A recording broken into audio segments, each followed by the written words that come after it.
سوال پوچھنا چاہتا ہوں. آج جمعۃ الوداع ہے اور عالمی طور پر یوم القدس منایا جا رہا ہے. آپ اس حوالے سے کچھ ارشاد فرمائیں گے؟ بہت خوب. بسم اللہ الرحمن الرحیم. میں شکر گزار ہوں آپ کا کہ آپ نے بڑا ہی اہم سوال پوچھا ہے.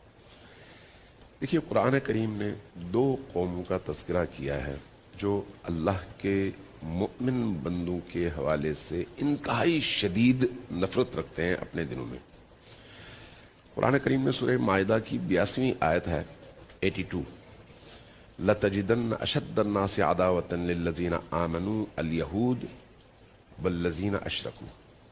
یعنی اگر تم پوری دنیا میں تلاش کرو، اہل ایمان یعنی اللہ کے خالص بندوں اور رسول اللہ کے خالص امتیوں کے خلاف سب سے زیادہ شدید دشمنی تم یہودیوں میں پاؤ گے، اور اس کے بعد ان لوگوں میں جو اللہ کی بارگاہ میں شرک کرتے ہیں. یعنی مشرکین بعد میں ہیں، یہود پہلے ہیں. آج ہم عملی طور پر یہ دیکھ رہے ہیں کہ پوری دنیا میں مسلمانوں کا جینا حرام یہود نے کر رکھا ہے اسرائیل کی صورت میں. اور اسرائیل کو مدد کس کی حاصل ہے؟ تمام دنیا کی شیطانی طاقتوں کی، تمام کی تمام شیطانی طاقتیں. یہ جو اس وقت ایپسٹین فائل کی پوری دنیا میں ایک شور اور غوغا ہے اس کا، اب کل امریکن کانگریس والوں نے ایک فائل لیک کیا ہے جس میں یہ سامنے آئی ہے بات کہ ان بچوں کے ساتھ جو زیادتیاں ہوتی تھیں اور اس کے بعد پھر ان کو پکایا جاتا تھا اور ان کا گوشت کھایا جاتا تھا، اور اس میں آج کا امریکن صدر ٹرمپ شامل ہوتا تھا ان بچوں کا گوشت کھانے میں. اب آپ اندازہ لگا لیں کہ کس طرح کی وحشی قوم کا سامنا ہے مسلمانوں کو جو معصوم بچوں پر بھی رحم نہیں کرتے. تو اس وقت یہودیوں کے ساتھ اور صہیونیوں کی حمایت میں جو لوگ کھڑے ہیں وہ اس نیچر کے لوگ ہیں. اس سلسلے میں جب ہم قرآن کریم اور احادیث کو دیکھتے ہیں تو شیعہ سنی تمام روایات میں یہ بات ہمیں ملتی ہے کہ آخری جو جنگ ہوگی عالم میں وہ یہودیوں کے خلاف اور بیت المقدس کی آزادی کے لیے ہوگی، اور اسی سرزمین میں ہوگی جس کو آج ہم شامات یا فلسطین کہتے ہیں. اس لیے کہ آج بیت المقدس ان کے قبضے میں ہے. اس وقت بھی بیت المقدس کے دروازے بند ہیں. آپ کو معلوم ہوگا کل 8 ممالک نے اسرائیل کی مذمت کی ہے کہ دروازے کھولیں تاکہ مسلمان جا کر وہاں پر نماز پڑھ سکیں. بیت المقدس مسلمانوں کا قبلہ اول ہے، قبضہ اسرائیلیوں کا ہے، اور اسرائیلی غاصب وہ قوم ہیں جن کو مختلف دنیا سے چندہ جمع کر کے لا کر یہاں پر بٹھایا گیا ہے، اور یہاں کی آبادی کو تہس نہس کر کے کچھ کو اردن، کچھ کو مصر، کچھ کو شام، کچھ کو کہیں اور دربدر کر دیا گیا ہے. اور گزشتہ 3 سالوں میں آپ کے سامنے ہے کہ غزہ میں کون سی قیامت تھی جو نہیں ٹوٹی، اور 1 لاکھ سے زیادہ بچے بھی، خواتین بھی، بوڑھے بھی، مریض بھی، صحت مند بھی، سب لپیٹ میں آ گئے، اور غزہ اس وقت مکمل طور پر کھنڈر ہے. یہ کس نے کیا ہے؟ ان صہیونی یہودیوں نے، اور ان کو مدد دینے والے یورپ اور امریکہ کے وہ حکمران یا ان کے فوجی ادارے، جس کا نتیجہ ہمارے سامنے ہے. اس چیز کو سامنے رکھتے ہوئے جب فلسطینیوں نے اپنی تحریک کا آغاز کیا تو ان کی ابتدا میں کچھ لوگوں نے حمایت کی، لیکن آہستہ آہستہ جن ممالک نے حمایت کی وہ مغربی دنیا کے پریشر میں آ گئے اور پھر ان کے ہم نوا ہو گئے. اور آج اس کا تماشا ہم دیکھ رہے ہیں پوری دنیا کے اندر کہ ابراہیمی ایکارڈ کے نام سے ان تمام مسلمانوں کو فلسطینیوں کے مقابلے میں اسرائیلیوں کا بھائی بنانے کی کوشش کی جا رہی ہے.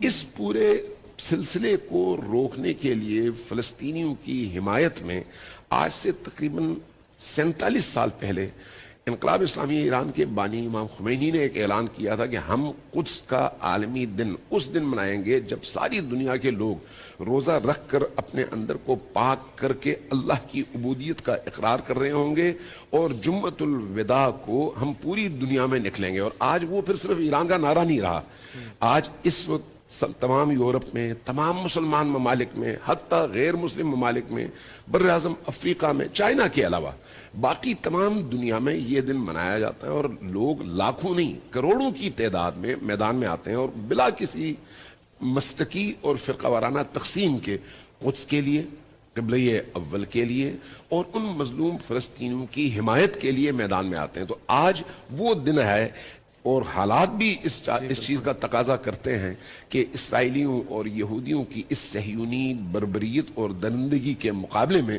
مسلمان متحد ہو کر سامنے آئیں، تاکہ وہ جو ہم امام مہدی آخر الزماں کے ظہور کے حوالے سے پوری دنیا کے مسلمان آمادہ ہیں اور انتظار کی کیفیت میں ہیں، اس میں اس آخری ملحمہ اور آخری لڑائی کے لیے مسلم قوم تیار ہو سکے اور بیت المقدس کی آزادی نصیب ہو سکے۔ تو آج کا دن اس حوالے سے بڑا اہم ہے کہ پوری دنیا میں اس دن تمام وہ لوگ جو ستم دیدہ ہیں، میں آسٹریلیا میں تھا، اس دن میں میں نے دیکھا کہ حتیٰ غیر صہیونی یہودی بھی میدان میں آتے ہیں، غیر صہیونی یہودی، عیسائی میدان میں آتے ہیں، ایتھسٹ میدان میں آتے ہیں، کس کی خاطر؟ فلسطینیوں کی اس مظلومیت کی خاطر اور بیت المقدس پر ان کے غاصبانہ قبضے کی خاطر۔ تو یہ وہ دن ہے جس کو ہم بڑی شان و شوکت سے جذبے کے ساتھ مناتے بھی ہیں اور منانا بھی چاہیے۔ بہت خوبصورت بات، بہت اچھا پیغام۔ جی عمران صاحب، آج کے موضوع کے والے سے بھی گفتگو کریں گے کہ شب قدر کی تلاش اور مومن کی ذمہ داری۔ الحمدللہ وکفا والصلاۃ والسلام علی عبادہ الذین اصطفیٰ، اما بعد۔ سب سے پہلے میں آپ کا تہہ دل سے ممنون اور مشکور ہوں، اور آپ کے چینل کے توسط سے سامعین ناظرین کو سلام عرض کرتا ہوں۔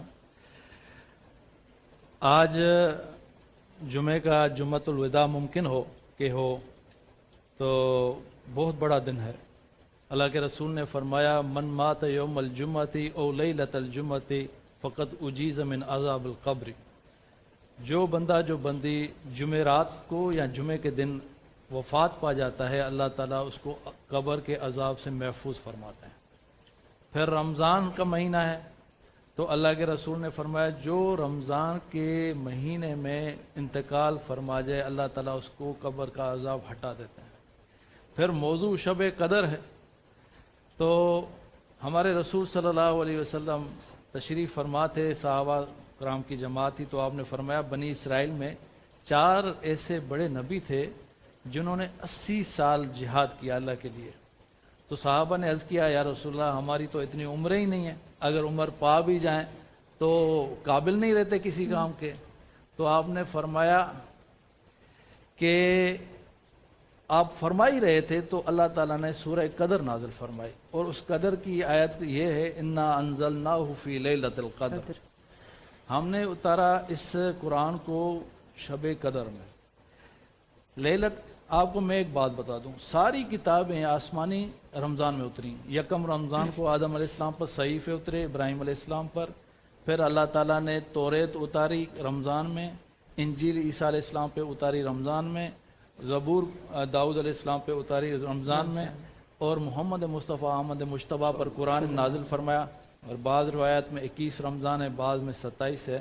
تو رمضان میں اللہ تعالیٰ نے قرآن پاک کو نازل فرمایا۔ پھر اللہ نے فرمایا انا انزلناہ فی لیلۃ، اور ہم نے اتارا اس کو شب قدر میں۔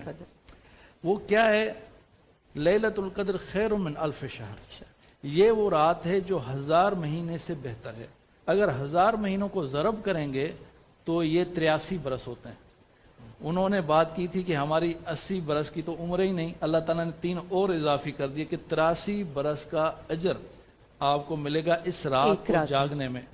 تو یہ وہ رات ہے، اللہ تعالیٰ نے ہم خوش نصیب ہیں کہ یہ اللہ تعالیٰ۔ اور قدر کا میں ایک ترجمہ کر دوں، قدر کا مطلب ہوتا ہے قیمت۔ جی، انا انزلناہ فی لیلۃ القدر وما ادراک ما لیلۃ القدر لیلۃ القدر خیر من الف شہر۔ یہ وہ رات ہے، اس کی قیمت کیا ہے؟ یہ 1000 مہینوں سے بہتر ہے۔ دوسرا اس کا ترجمہ ہے تنگی، فقدر علیہ رزقہ، کہ تنگ کر دینا۔ تو یہ وہ رات ہے کہ اللہ تعالیٰ فرما رہے ہیں تنزل الملائکۃ والروح فیہا باذن ربہم من کل امر۔ اس رات میں اتنے فرشتے اترتے ہیں، اتنے فرشتے اترتے ہیں کہ یہ زمین چھوٹی پڑ جاتی ہے، تنگ ہو جاتی ہے، تنگ ہو جاتی ہے جگہ۔ تو فرشتے تو اترتے ہیں، ان کے ساتھ جبریل امین بھی اترتے ہیں۔ اور جو اس رات کو پا لیتا ہے، جو مومن یا جو مومنہ، جی، تو ان سے جبریل امین مصافحہ کرتے ہیں، ہمیں پتہ نہیں چلتا۔ اور آپ کو میں یہ بات بتاؤں کہ جب یہ مطلع الفجر تک کی بات ہے، طلوع فجر تک کی بات ہے، کہ فرشتے واپس آتے ہیں، پوچھتے ہیں کہ ان لوگوں کا کیا ہوا جو اس رات کو جاگے؟ تو وہ فرماتے ہیں اللہ نے سب کی مغفرت کر دی سوائے 4 لوگوں کے۔ 4 لوگوں کی میں بات ضرور کرنا چاہوں گا. وہ 4 لوگ کون سے ہیں؟ مدمر و خمرن، جو شراب کے عادی ہوں، توبہ کر لیں، استغفار کر لیں، اللہ معاف کر دے گا.